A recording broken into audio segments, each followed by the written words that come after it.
Welcome to the Value Script podcast, where we bring value every episode to the everyday person. Today, we want to take you through our anniversary weekend. I know we talked about that in our last episode, but we want to talk about a few more things that we really enjoyed this last weekend together.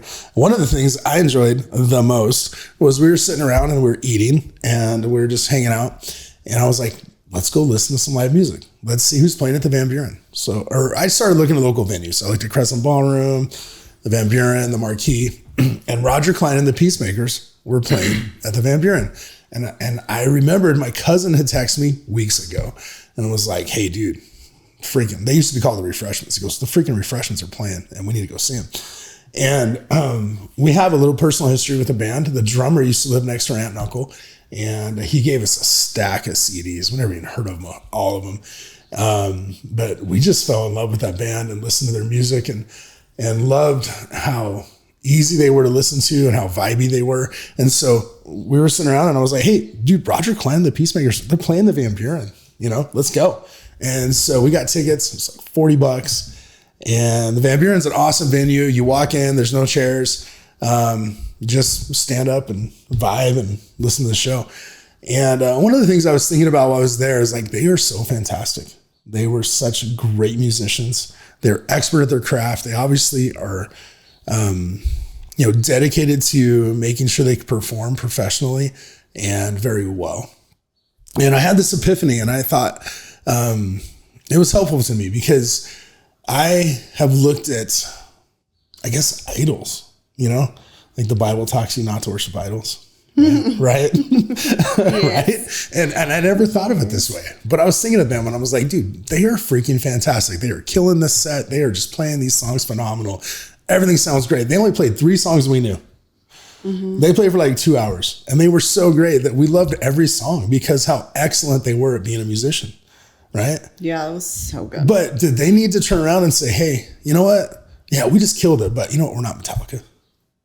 Right. Or we're not Shinedown, or, we're not selling out stadiums. So do we need to denigrate how great we were? I do that all the time to myself. And I wonder how many of you guys do too. Like, I look at my idols, like Ed Milet, Andy Frisella, Aaron Wagner. Like, those guys are amazing. Do I need to feel less about myself that I'm not walking their walk? No. And you know what I mean? Yeah. Like, if you're loafing in your life, okay, kick your own rear, get your ass in gear, right? If you're loafing, but like if you're killing it, if you're doing your best, you're showing up every day, and like I said, I feel like the last 3 weeks I've been getting my teeth kicked in every day. I go to work. I mean, there is just a new opportunity for growth, as they call them, every day. Because I'm trying not to be negative. And man, every day it's just hard as shit. It is hard. The comparison thing, I always look at it like you took a path and then are seeing them from your path. Right. Rather than they went their path and landed where they are. So it's like you can't really compare yourself because you didn't dedicate from the very beginning of what they're doing. For example, like you saw my hat, I had a Tiger Woods is the GOAT. Goat. Yeah.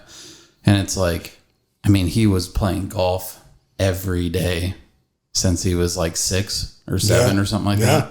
Yeah. And his dad drove him. Yeah. Right. Yeah. Like, so it's like, so in my head, I'm like, okay, maybe if I had that path, I mean, anybody could possibly get there. Obviously he had a little something extra, kind of like Kobe or Michael Jordan or something, but yeah, that X factor. I had a path that led me to drywall and construction and now you're a podcast producer and video editing. So I can't really, with my path, when I go out and golf and be like, man, why am I not as good as Tiger or something like that? Well, my path led me a different way. And, I tend to slice my balls every now and again. Mm-hmm. But what? Bro, what are you talking about, man? But the problem with Did you just say slice your balls? Okay. Referring to I know what that means. Yes. But I'm really glad that you had that thought, because the problem that comes when you constantly compare yourself to everyone else, you lose out on all the amazing things that you have in your life right now. That is true. You've accomplished incredible things, and everyone else looks at you and they're like, oh man, gosh, no, why can't I be like Lonnie Carmichael? Come on, He's babe. killing it. Like, no, I'm telling you I have a photo. that is true. I have a. Keep going. I think, where I thought you were going to take this is you sabotage your own happiness. And what you do by having the comparison complex is you rob yourself of your own peace. Like, I had a really important conversation with a really close friend last week, and he called me because he could tell that things have been hard. And he just said, bro, you gotta look at where you came from, you know, and you got to be grateful for every win you got. And you got to be grateful for every day.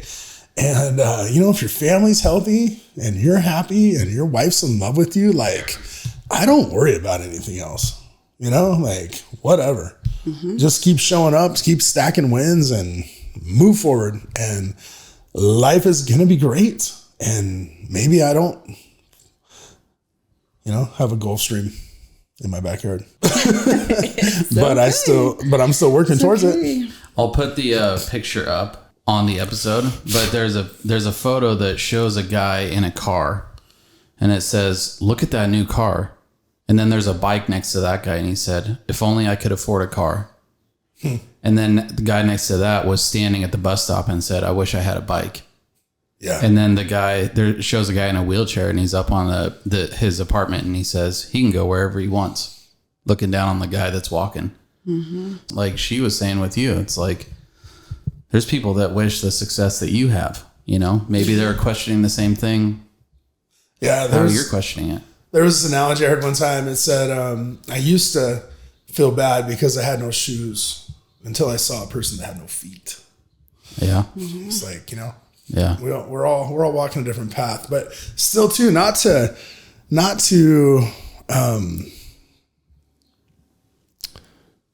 strive and not to be not inspired. I love thinking about those people that are successful, that are my idols. They're phenomenal. I love their success. I love that they have it. They have been, like, especially knowing those people, they are so amazing. They're humble. They are nice. They're wonderful. And they're creating a life just like we are. And I love it for them. And I think one of the things that's important to realize is that, like, success breeds success. So if you're a hater of somebody like that, you're really just hating your own future. Yeah. And you're limiting your own potential. And so very limited thinking. Yeah. And the other, I think, biggest, probably the other biggest, I think the biggest lesson I've learned out of this is gratitude is the most important thing. And not only gratitude for what you've accomplished and what you've done and what you have and who you are and who you're with and who loves you. Yeah. But also gratitude for the future you're about to create. Yeah. And that's where I need to keep going back to when it's hard for me.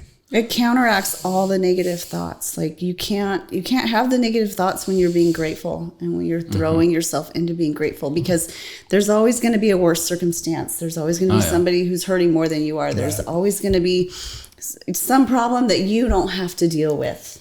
Right. And just being grateful for the blessings that you have, the family that you have. And like you said, being grateful for the future that you're going to create.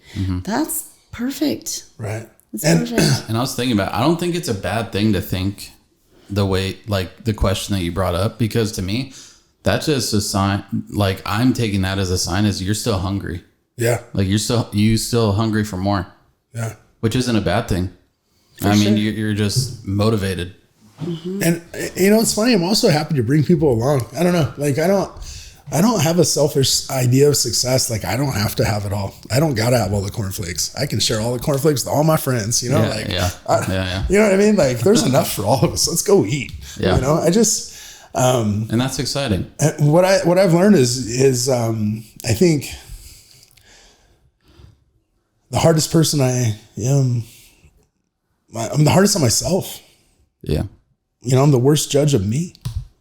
Mm-hmm. And that's why I love to look up at people and think, gosh, you know, Wags is killing it. I can do that too. I love it. Mm-hmm. Mm-hmm. You know, and I really appreciate that. And I really appreciate my friend that called me last week. So thanks, Albert. That was really good. Really good. Such a good friend. Yep. Amazing. Well, I've been an emotional beast for the last 2 episodes. Anyway, I just thought that was something I wanted to share with you guys. Yeah. I had that epiphany and I was just like, you know,